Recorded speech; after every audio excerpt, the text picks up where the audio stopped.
ಈಗ ನಮ್ಮ ಜೊತೆಗಿದ್ದಾರೆ ದೇವಿ ಮೂವಿ ಹೀರೋ ಚೇತನ್ ಗೌಡ ಅವರು, ರೈತ.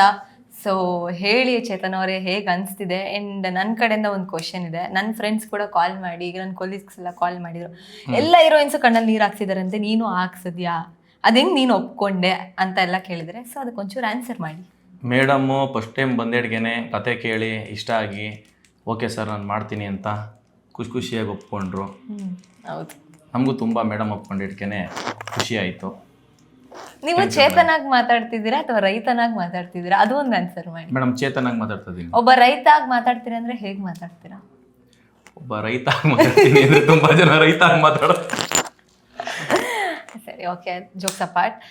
ಇವಾಗ ಈ ಮೂವಿ ಬಗ್ಗೆ ನೀವು ಸಾಕಷ್ಟು ಕನಸುಗಳನ್ನ ಇಟ್ಕೊಂಡಿದ್ದೀರಾ. ಹೌದು. ಅಂದ್ರೆ ನೀವು ಒಂದು ಸ್ಮಾಲ್ ಬಜೆಟ್ ಅನ್ಕೊಂಡ್ರಿ, ಇಲ್ಲ ನಾನು ಏನು ಕಮ್ಮಿ ಇಲ್ಲ, ಒಬ್ಬ ರೈತನ ಇಷ್ಟು ಆಡ್ಸಿದ್ರಿ, ನಾವು ಏನು ಕಮ್ಮಿ ಇಲ್ಲ ಅಂತ ಒಂದು ರೈತರು ಅಂದ್ರೆ ಇಷ್ಟು ದಿನ ರೈತ ಅಂದ್ರೆ ಓ ಅಂತ ಅನ್ಕೊಳ್ಳೋರ್ಗೆಲ್ಲ ಒಂದು ದೊಡ್ಡದಾಗಿ ಆನ್ಸರ್ ಮಾಡಕ್ ಹೊರಟಿದ್ದೀರಾ. ಸೊ ಎಷ್ಟು ಎಕ್ಸ್ಪೆಕ್ಟ್ ಮಾಡ್ಬೋದು ಜನ ಇದನ್ನ?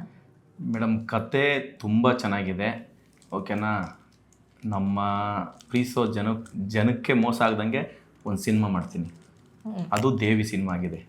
ಸೊ ಇದು ಎಷ್ಟೊಂದು ಜನಕ್ಕೂ ಗೊತ್ತಿಲ್ಲ, ನೀವೇ ಕತೆ ಬರ್ದಿರೋದು ಒಂದು ದೇವಸ್ಥಾನದಲ್ಲಿ ಕೂತು ಅಂದ್ರೆ ಅದನ್ನ ಒಂಚೂರು ಎಲ್ರಿಗೂ ಹೇಳಿ, ಅಂದ್ರೆ ಯಾರಿಗೂ ಗೊತ್ತಿಲ್ಲ. ಅಂದ್ರೆ ಇದು ನಿಮ್ಮ ಓನ್ ಸ್ಟೋರಿ, ನಿಮ್ದು ಒಂದಷ್ಟು ಇನ್ಪುಟ್ಸ್ ಇದೆ, ನಿಮ್ದೇ ಪ್ರೊಡಕ್ಷನ್ ಅಂತ ಗೊತ್ತಿದೆ, ಬಟ್ ನಿಮ್ದೇ ಸ್ಟೋರಿ ಇನ್ಪುಟ್ ಅಂತ ಯಾರಿಗೂ ಗೊತ್ತಿಲ್ಲ.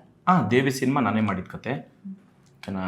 ತುಂಬ ನೀವು ಒಂದೇ ವರ್ಡಲ್ಲಿ ಆನ್ಸರ್ ಮಾಡಿದ್ರೆ ನನ್ನ ಕ್ವಶನ್ಗೆ ಅಲ್ಲಿ ವ್ಯಾಲ್ಯೂನೇ ಇಲ್ಲ ಅಂತ.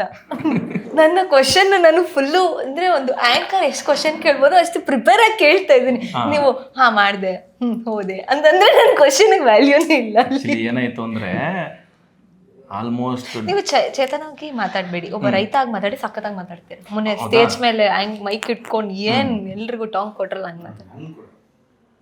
ನಾವು ಊರಿಂದ ಬೆಂಗಳೂರಿಗೆ ಬಂದಾಗ ಒಂದಷ್ಟು ಜನ ಡೈರೆಕ್ಟರ್ಗಳು ಸಿಗ್ತಾರೆ, ನಾನು ಸಿನಿಮಾ ಮಾಡ್ತೀನಿ, ನನ್ನ ಹತ್ರ ಕತೆ ಇದೆ ಅಂದ್ಕೊಂಡು ಬಂದು ಕತೆಯೆಲ್ಲ ಹೇಳಿ ಓಕೆ ಆಗಿ ಶೂಟಿಂಗೂ ಮಾಡ್ತೀವಿ. ಒಂದು 15 ಡೇಸ್ ಒಂದು ಸಿನಿಮಾ ಮಾಡಿದ್ದೀವಿ, ಒಂದು 40 ಡೇಸ್ ಒಂದು ಸಿನಿಮಾ ಮಾಡಿದ್ದೀವಿ. ಒಂದು 4-5 ಸಿನಿಮಾ ಆದಮೇಲೆ ನಮಗೂ ಯಾಕೆ ಒಂದು ಸಿನಿಮಾ ಮಾಡಬಾರ್ದು ಅಂತ ಮನ್ಸಿಗೆ ಬಂದಾಗ ನಾನೇ ಒಂದು ಕತೆ ಮಾಡೋಕ್ಕೆ ಹೋಗಿದ್ದು. ಒಂದು ಮಂತ್ರಾಲಯದಲ್ಲಿ ಕುಂತ್ಕೊಂಡು ಕತೆ ಮಾಡಿ ತುಂಬ ಡೀಪಾಗೆ ಕತೆನ ಎತ್ಕೊಂಡಾಗ ತುಂಬ ಯೋಚನೆ ಮಾಡಿ ಒಂದು ಕತೆ ಮಾಡಿ ನಮ್ಮ ಯೋಗಿ ಅಣ್ಣ ಅಂತ ಸಿಕ್ಕಿದ್ರು. ಅಲ್ಲಿಗೆ ಬಂದು ಎಲ್ಲ ಕತೆಯೆಲ್ಲ ಎಕ್ಸ್ಪ್ಲೇನ್ ಮಾಡಿ ಎಲ್ಲ ಮಾಡಿದ್ಮೇಲೆ ಅದಕ್ಕೊಂದು ರೂಪ ಎಲ್ಲ ಬಂತು. ದೇವಿ ಕತೆ ನಂದೇನೆ, ಟೈಟ್ಲು ಸುತ ನಂದೇನೆ.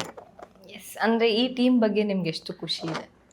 ನಮಗೆ ಸಿಕ್ಕಿರೋ ಈ ಟೀಮ್ ಈಗ ಪ್ರೆಸೆಂಟು ಇರೋ ಟೀಮ್ ಮೇಲೆ ತುಂಬ ಖುಷಿ ಇದೆ. ದೇವಿಗೆ ಆಲ್ಮೋಸ್ಟ್ ಆಲ್ರೆಡಿ ಇಬ್ಬರು ಡೈರೆಕ್ಟರ್ ಚೇಂಜ್ ಆಗಿದ್ದಾರೆ, ಓಕೆನಾ. ಬಂದು ಯೂಸ್ ಮಾಡಿಕೊಂಡು ನಮ್ಮನ್ನೆಲ್ಲ ತುಂಬ ಮಟ್ಟಕ್ಕೆ ಯೂಸ್ ಮಾಡಿಕೊಂಡು ಎಲ್ಲ ಥರ ಮೋಸ ಅನ್ನೋದಕ್ಕಿಂತ ದೊಡ್ಡದಾಗಿ ಮೋಸ ಮಾಡಿ ದೇವಿ ಅನ್ನೋ ಸಿನಿಮಾ ಆಲ್ಮೋಸ್ಟ್ ಇಷ್ಟೊತ್ತಿಗೆ ಮುಗಿ ಅಂತ ಬರಬೇಕಾಗಿತ್ತು. ಇವತ್ತು ಕರೆಕ್ಟಾಗಿದೆ, ಇವತ್ತೊಂದು ಒಳ್ಳೆ ಟೀಮ್ ಸಿಕ್ಕಿದೆ. ಎಲ್ಲದಕ್ಕಿಂತ ಹೆಚ್ಚಾಗಿ ನೀವು ಸಿಕ್ಕಿದ್ದೀರ ಭವ್ಯ ಮೇಡಮ್, ಹೀರೋಯಿನ್ ಆಗಿರೋದೇನೆ ನಮಗೆ ಖುಷಿ. ಇಲ್ಲ, ನನಗೆ ಆ್ಯಕ್ಚುಲಿ ಎಷ್ಟೊಂದು ಜನಕ್ಕೆ ಆ್ಯಕ್ಚುಲಿ ಏನು ಅನ್ಕೊಂಡಿದ್ರು, ನಾನು ಮೂವಿನೇ ಮಾಡಲ್ಲ ಅಂತ ಅನ್ಕೊಂಡಿದ್ರು. ರಘು ಅವರು ಕೂಡ ಆ ಬೇಸಿಸ್ ಮೇಲೆ ನನಗೆ ಮಾಡ್ತೀರಾ ಅಂತ ಸುಮ್ಮನೆ ಕೇಳಿದ್ದು, ಬಟ್ ನಾನು ಸ್ಟೋರಿ ಕೇಳಬೇಕು ಅಂತ ಹೇಳಿದಾಗ ನಂಗೆ ಸ್ಟೋರಿ ಸಖತ್ ಇಷ್ಟ ಆಯಿತು. ಅಂದರೆ ಇತ್ತೀಚಿನ ದಿನಗಳಲ್ಲಿ ಆ ಥರ ಸ್ಟೋರಿ ಬಂದಿಲ್ಲ.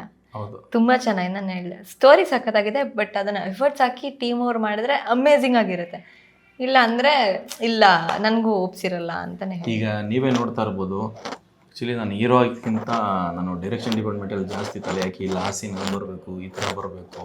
ಈಗ 24-25ನೇ ತಾರೀಕು ಒಂದು ಸೀನ್ ಮಾಡ್ತೀವಿ, ಒಂದು ಸೀನ್ ಐಟಮ್ಸ್ ಆಗಿ ಮಾಡ್ತಿದ್ದೀವಿ. ಅದಕ್ಕೇ ತುಂಬ ಗ್ರ್ಯಾಂಡಾಗಿ ಲಕ್ಸುರಿಯಾಗಿ ಮಾಡ್ತಿದ್ದೀವಿ.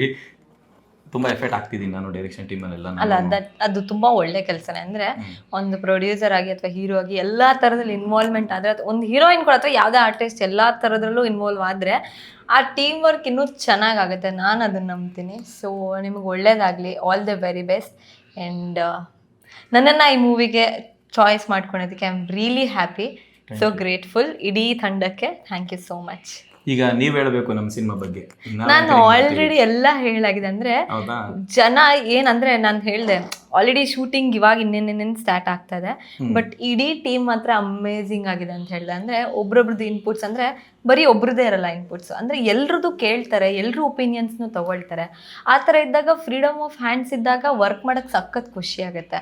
ಅಂದರೆ ಇಲ್ಲಿ ಆರ್ಡರ್ ಪಾಸ್ ಮಾಡಲ್ಲ, ಬಂದು ಹೇಳ್ತಾರೆ, ರಿಕ್ವೆಸ್ಟ್ ಮಾಡ್ತಾರೆ.